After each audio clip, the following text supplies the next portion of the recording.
गुरु लोग, स्वागत है आप सबका। एंड आप मेरे चरित्र को जानते ही हैं, जहां पे हम आज लियो मूवी के कुछ थ्योरीज, डिटेल्स एंड फ्यूचर के बारे में बात करेंगे लियो मूवी के ट्रेलर से। जहां अपनी सबसे बड़ी थ्योरी यही निकल के आ रही है कि क्या मूवी में विजय तलेपति का एक डबल रोल होने वाला है, क्योंकि there is a dialogue in Hindi trailer कि अगर वो मेरे जैसा दिखता है तो उसमें मेरा क्या कसूर, जहां तुम लोगों ने मेरा जीना हराम कर दिया है।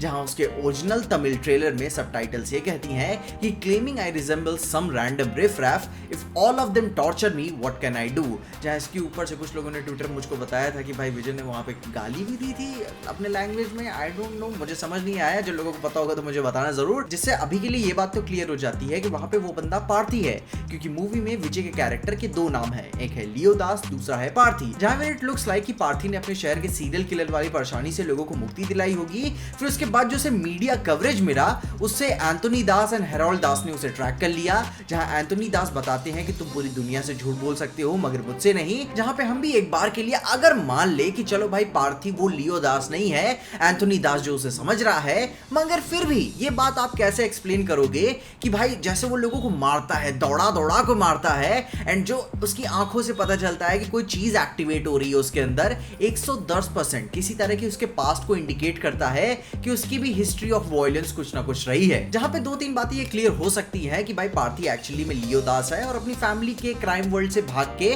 भाई वो कश्मीर में अपनी एक नई फैमिली बना लिया शांति माहौल में। या फिर अपने बाप बेटे वाला कुछ मामला इसमें नजर आ सकता है कि लियो दास ने अपने बच्चे को इस दुनिया से निकालने के लिए एंथोनी और हेरोल्ड की दुनिया इतनी अलट पलट कर दी, एंड फिर उसके बाद वही वाला बैटमैन का ट्रोप निकल के आता है, सिंस ऑफ माय फादर वाला सारा कहानी, कि जो कचरा तुम्हारे बाप ने किया था वो तुम्हें साफ करना पड़ेगा। जो कि भाई आगे चल के उसके फाइटिंग स्टाइल को भी एक हद तक एक्सप्लेन करता है कि मे बी एक समय सीमा तक वो अपने क्राइम वर्ल्ड से एक्सपोज रहा, मगर उसके बाप ने सैक्रिफाइसेस करके बहुत बड़ा लफड़ा करके उसे निकाल दिया वहां से। और या फिर ये भी हो सकता है कि लियो दास का भाई भरी जवानी में किसी एक रात पैर फिसल गया हो और उसके बेटे को पता ही ना हो कि जिस बंदे को वो उसकी तरह दिखता है वो उसका बाप है एक्चुअली में।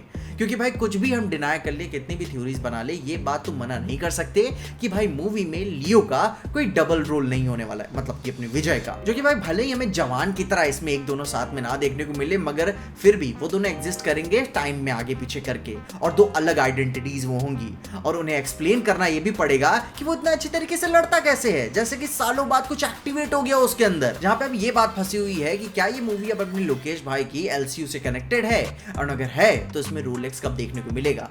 तो भाई मेकर्स चाहे जितना भी मना कर ले, मैं ये बात मान के चल रहा हूं कि लियो मूवी बहुत हद तक अपने एलसीयू से कनेक्टेड है। जहां पे मैंने इसके ऊपर बहुत पहले एक थ्योरी वीडियो बनाई हुई थी जो कि आज तक वैलिड है, मैं भी खुद हैरान था, जिसे मैं बोलूंगा जरूर से उसे चेकआउट कर लेना। मगर जहां तक मेरा मानना है कि अगर रोलेक्स इस वाले पार्ट में कहीं भी अगर नजर आ रहा है तो भाई वो सिर्फ पोस्ट क्रेडिट में ही दिखाएंगे बहुत हद तक, क्योंकि भाई मूवी के मेन में इटसेल्फ इतने बड़े एक्टर और पर्सनालिटी का प्रेजेंस होना अभी तक बात हमें पता चली चुकी होती। मगर इसके अलावा कुछ एक आर्क सीन है जो भाई उसके दबदबे को समझा दे, उसका भाई फिजिकल प्रेजेंस ना हो, कि जहां हेरोल्ड दास का भाई फोन के साथ वो डरा सहमा हुआ नजर आता है, जो कि एक्सप्लेन कर सकता है कि कैसे रोलेक्स का वो दबदबा है, उसे डर के रहना, वो आ सकता है, सबको खत्म कर सकता है। मगर अभी लियो 1 मूवी में मुझे तो ऐसा नहीं लगता कि हमें ऐसा कुछ रोलेक्स का देखने को मिल जाएगा। मगर फिर भी मेरी एक्सपेक्टेशंस इसके पोस्ट क्रेडिट में ही बनी हुई है कि छोटा सा कुछ हिंट तो वो जरूर दे देंगे एलसीयू के बारे में। जहां इसके ऊपर से ये बहुत पहले से ही बात बताई जा चुकी है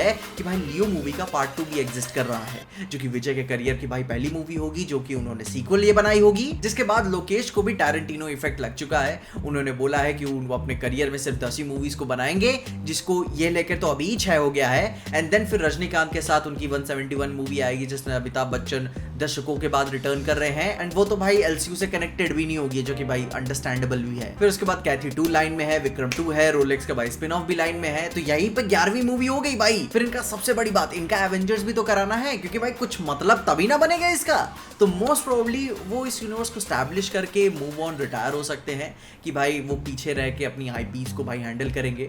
बाकी तुम अपनी एलसीयू को लेकर, अपनी लियो मूवी को लेकर तुम्हारी आगे क्या थ्योरीज है, तुमने क्या चीजें नोटिस की, कोई भी छोटी बड़ी डिटेल्स हो तुम उनके बारे में मुझे कमेंट जरूर बताना। रिलीज डेट बहुत ही पास आ चुकी है, तो अभी जितना इस यूनिवर्स का एक्सपैंड होते हम देख लेंगे तो बहुत ही बेहतर रहेगा। तो अपनी ओपिनियंस मुझे जरूर बताना कमेंट्स में। और ये सारी बातों के साथ साथ मैंने एनिमल मूवी के ऊपर बात की है, जो कि मुझे बहुत ही पसंद आई। उसके लिए तुम मेरी वाली वीडियो को जरूर चेकआउट कर लेना, तुम्हें सारी इन्फॉर्मेशन मिल जाएगी। मगर तब तक के लिए देखते रहिए पीजे एक्सप्लेन।